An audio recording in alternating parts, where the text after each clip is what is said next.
యాదాద్రి భువనగిరి జిల్లాలో ఈ మధ్యకాలంలో చోటు చేసుకున్న ప్రధాన సంఘటనలు, విశేషాలు, రాజకీయేతర అంశాలు, అభివృద్ధి, సంక్షేమ, సాంస్కృతిక, క్రీడా వార్తల విశేషాలతో మా యాదాద్రి భువనగిరి జిల్లా విలేకరి బి రమేష్ అందించిన జిల్లా సమాచార లేఖ ఇప్పుడు మనం విందాం.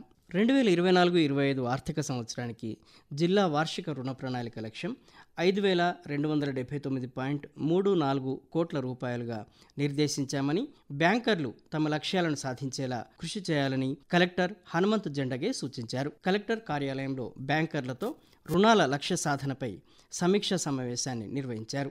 ఈ సందర్భంగా ఆయన మాట్లాడుతూ ప్రాధాన్యత రంగానికి 4,513.9 కోట్ల రూపాయలు, ప్రాధాన్యేతర రంగానికి 766.25 కోట్ల రూపాయలు కేటాయించినట్టు చెప్పారు. ప్రాధాన్యత రంగంలో అత్యధికంగా వ్యవసాయానికి, సూక్ష్మ, చిన్న, మధ్యతరహా వ్యాపార రంగాలకు, విద్యారంగానికి, గృహ రుణాల కింద, సామాజిక మౌలిక సదుపాయాల కల్పనకు, పునరుత్పాదక శక్తి కింద నిధులను కేటాయించినట్టు తెలిపారు. వార్షిక రుణ ప్రణాళికను పూర్తి చేయాలని బ్యాంకర్లను కోరారు.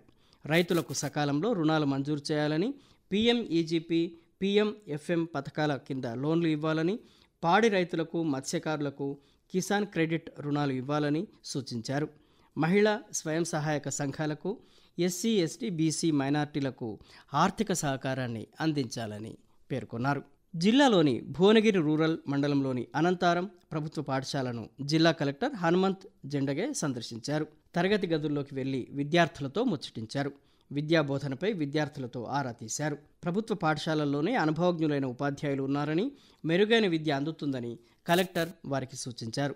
ప్రణాళికాబద్ధంగా చదివి మంచి ఫలితాలు సాధించాలని పేర్కొన్నారు.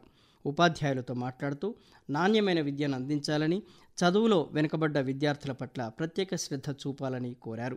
గ్రామంలో నిర్వహించిన స్వచ్ఛదనం పచ్చదనం కార్యక్రమంలో పాల్గొని మొక్కలు నాటారు. చేనేత ఒక వృత్తి కాదని, నాగరికతలో అదొక సంస్కృతి అని కలెక్టర్ హనుమంత్ జండగే పేర్కొన్నారు. స్వదేశీ ఉద్యమంతో చేనేత కళా సంస్కృతిని ఒక తరం నుండి ఇంకొక తరానికి అందిస్తూ కాపాడుకోవడం గొప్ప విషయమన్నారు. జిల్లా చేనేత కళాకారులు చీరల తయారీలోనే కాకుండా వాటికి అద్దే రంగుల తయారీలో అద్భుతమైన నైపుణ్యం కలిగి ఉన్నారని పేర్కొన్నారు. నేతన్న బీమా పథకంలో 10,686 మంది కార్మికులను చేర్చామని, వివిధ కారణాలతో చనిపోయిన 50 మందికి 5 లక్షల రూపాయల చొప్పున 2.50 కోట్ల రూపాయల బాధిత కుటుంబాలకు అందజేశామని తెలిపారు. చేనేత సొసైటీల ప్రతినిధులు గర్దాసు బాలయ్య, పిల్లలమర్రి శ్రీనివాసులు, దుడుక ఉప్పలయ్య చేనేత రంగం పరిస్థితులపై మాట్లాడారు. అనంతరం చేనేత రంగంలో విశేష కృషి చేసిన కార్మికులను సన్మానించారు. నేతన్నకు చేయూత, నేతన్న బీమా పథకాల చెక్కులను లబ్ధిదారులకు అందించారు. సీజనల్ వ్యాధుల పట్ల అప్రమత్తంగా ఉండాలని, తీసుకోవాల్సిన జాగ్రత్తలపై ప్రజల్లో అవగాహన పెంచాలని జిల్లా కలెక్టర్ హనుమంత్ జండగే ఆదేశించారు. ఆయన తుర్కపల్లి మండల కేంద్రంలోని ప్రాథమిక ఆరోగ్య కేంద్రాన్ని తనిఖీ చేశారు. మందుల స్టాక్ రికార్డులను పరిశీలించారు.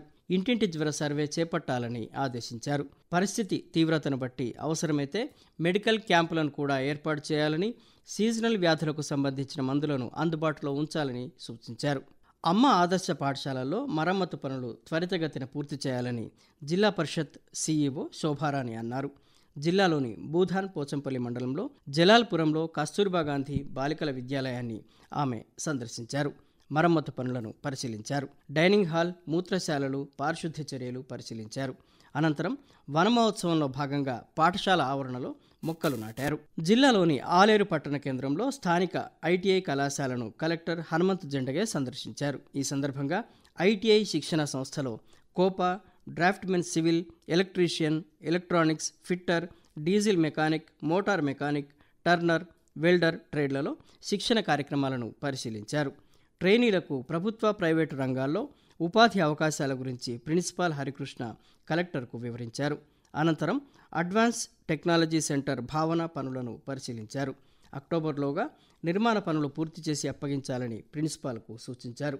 ఆలేరు మైనార్టీ రెసిడెన్షియల్ బాలికల పాఠశాలను తనిఖీ చేశారు. అమలు చేస్తున్న మెను, ఆహార నాణ్యత, వసతులపై విద్యార్థులను అడిగి తెలుసుకున్నారు. సంక్షేమ వసతి గృహాల్లో విద్యార్థినులకు విషజ్వరాలు ప్రబలకుండా పరిసరాలను పరిశుభ్రంగా ఉంచాలని ఆదేశించారు.